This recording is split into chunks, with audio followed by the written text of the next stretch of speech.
tout ce que vous pouvez faire. Encore des applaudissements.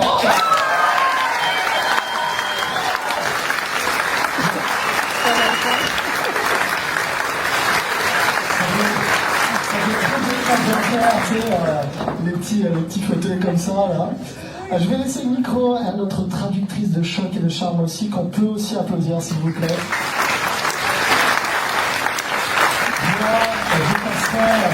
Je passerai dans le public pour passer aussi un micro comme ça, pour que vous puissiez poser vos questions. Et ne vous inquiétez pas, à mon avis, vous allez avoir tout le temps nécessaire.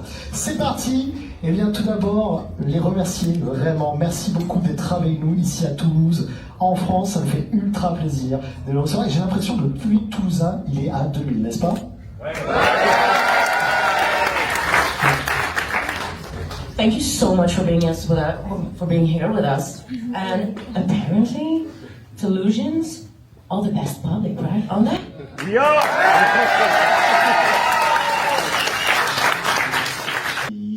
Comment est-ce qu'ils gèrent leurs émotions, le stress, les émotions quand ils commencent à tourner en géant, c'est ça? Stage fright, très facilement. Commençons avec le bonnet pour la question, hein, quand même. Ok. J'ai déjà traduit pendant que vous étiez en train de faire votre petite discussion. So you want to know about my hat?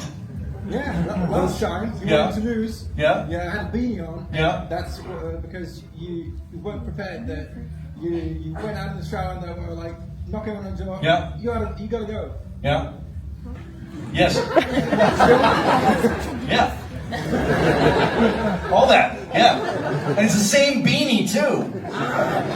Because when people keep, taking pictures, we keep taking pictures year after year after year with you guys. I don't want to know what year it was that picture was taken. So I just wear the same clothes and the same beanie, and it's up for you guys to figure it out. Oui, c'est pareil. C'est la même raison pour laquelle il porte le même bonnet en plus aujourd'hui. Il se rappelle même plus de l'année de laquelle on a pris la photo avec son bonnet. Peut-être que toi, oui, c'était quand? Je veux dire 2014-2015. 2014, 10 years. Same beanie? Yeah, same beanie. I've had this beanie since 2003. Ah oui. Yeah, it's my favorite one. 22 ans. And I'm keeping it. 22 years going strong. Yeah. Et I wash it. c'est là quand même. Et du coup, voilà. Et puis, à vous de deviner pourquoi il porte encore le même aujourd'hui. Oui. Did she actually say everything I said? Look at you go, Sarah.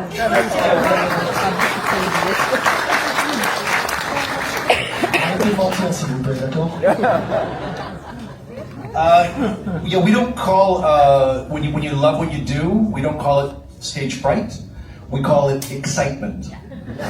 We are excited to perform and do well. That's what we do. And the only thing I find that is the main thing to overcome that desire to do well is to prepare better. And so I just spend more time doing the job beforehand before I deliver it. And that's what makes me feel like, it never feels like it's enough. But, so I always call it a work in progress up until the point when you have to do it. But you just prepare more, and that's the best way to manage that oncoming desire to do well. En fait, Michael dit que quand on aime ce qu'on fait, quand on aime, là en l'occurrence c'est leur travail, hein, mais quand on aime, on n'appelle pas ça c'est pas de la peur en fait, c'est de l'excitation. Et la meilleure façon pour lui en fait de gérer tout ça, c'est de se dire que, car effectivement on peut se mettre beaucoup de pression pour avoir envie de réussir et de ne pas se rater en fait, de faire c'est de ne jamais s'arrêter de s'entraîner. Et ce qui fait qu'en fait cette excitation, on va pas appeler ça effectivement la peur. En fait on arrive à gérer, c'est une bonne balance quoi. Voilà. Excitement. What's the best memory that you keep from your former colleague? Yeah. No. Yeah. Keith Tu as dit, c'est qui? Excuse-moi, tu peux répéter les noms, s'il te plaît? Yeah, Don and Keith. Yeah. It's your best memory. Don and Cliff? And Keith. Cliff? Cliff Simon. Cliff Simon. Ah, okay. I know. He's a big one.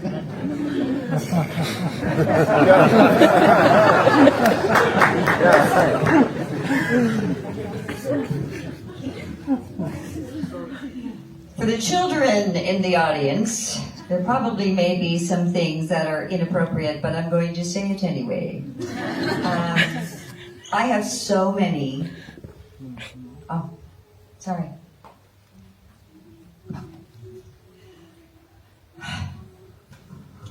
I'm overtired. I have so many memories of Don. We were just chatting about so many of them earlier. And he was the most amazing, loving, funny human being. He was a wonderful actor. And as far as memories go, there's just not enough time to share all of the memories. But I'll tell you one that I know it's kind of weird, but it was one of the funnier moments. I'll tell you some of the funny ones. I was having lunch in his trailer. We were together, and I had my little dog. Oh, sorry. I had my little dog with me. She was a puppy, and he gave her some steak, meat, right? People's food. And I was like, oh, that's not going to go off. That's not going to go well because it had fat in it. And so anyway, my little dog ate this. And then all of a sudden, how many of you have a dog? Combien d'entre vous avez un chien? Right?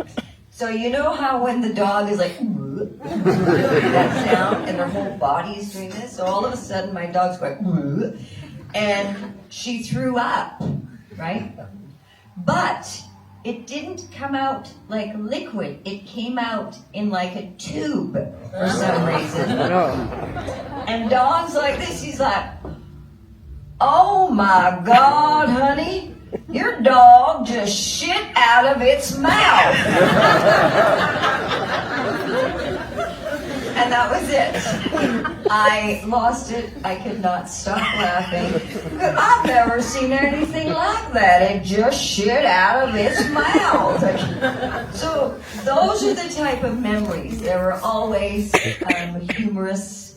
They were always Donnie just speaking whatever came into his mind, and he would just say it. And he's really missed very much. I'll just say one thing and then I'm passing it over. He also, I was telling this to Michael today, I forget where we were at a convention in another country, and very similar to the bathtubs here in Toulouse, very narrow. And so Don was in the bath and he got stuck because he kept saying, my chest is 52 inches. How am I supposed to get out of this?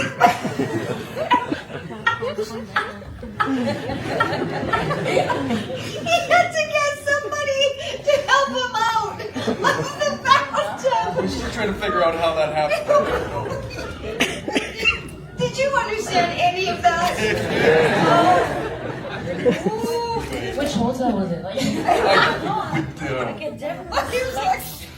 We don't know how he got to a phone to ask for help when he was wedged in the bathtub. Did he get out of the tub, go to the phone, and then get back in the tub? We don't know. It's the best story ever.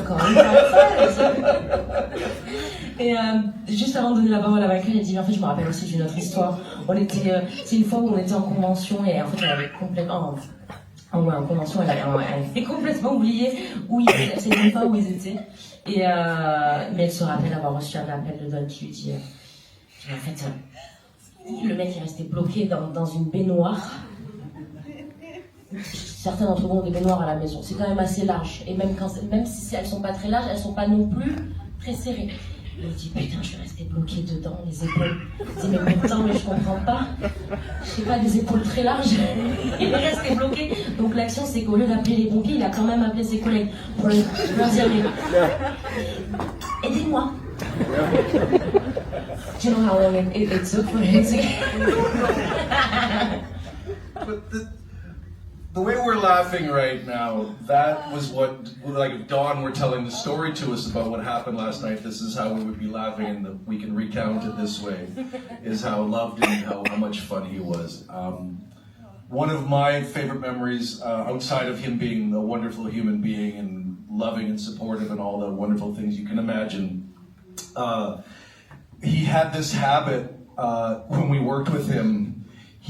Although he'd been in the business forever, he was always still nervous that he was going to get fired every day.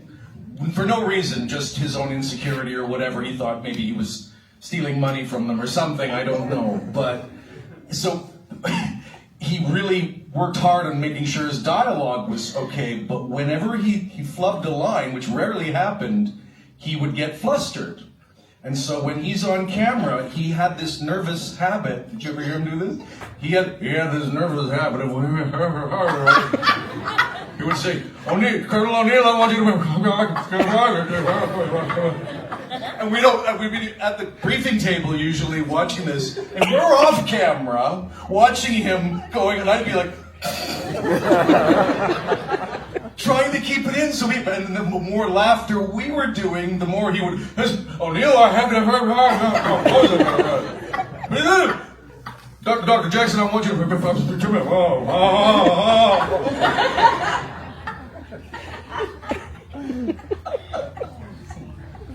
Translate that!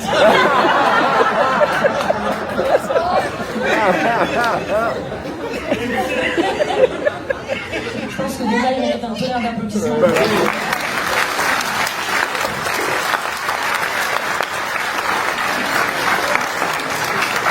Working with, yeah. Cliff, the one thing I can say about Cliff is he lived his life. Yes.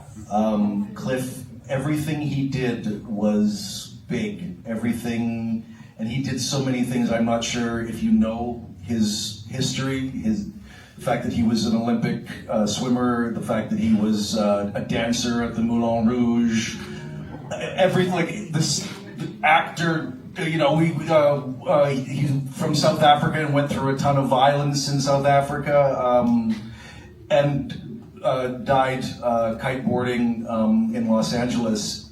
And I don't think, for Cliff, I think that was how he would have wanted it. So everything, he really sucked the marrow out of life. So I'm sure that he has no regrets, and that's the best thing I can say about Cliff, is he lived.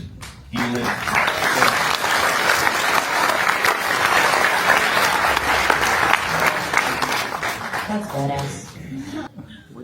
I know that you must be aware of the prequels, like the other series that have been, created out of the original universe, Stargate Atlantis and universe. Have you guys watched any of those, or I don't know, did you? And if so, did you like it, or how did you feel about it? I haven't even watched our Stargate. I'm one of those actors who I don't watch my own work. I will watch it, little pieces, to make sure that I'm being true to the character, but I don't watch my stuff. Consequently, I did not watch like little bits of all the different follow-up versions. I would like take a look at them, but I didn't actually watch all of them. So I'm dead. I'm dead, fuck it. Oh yeah.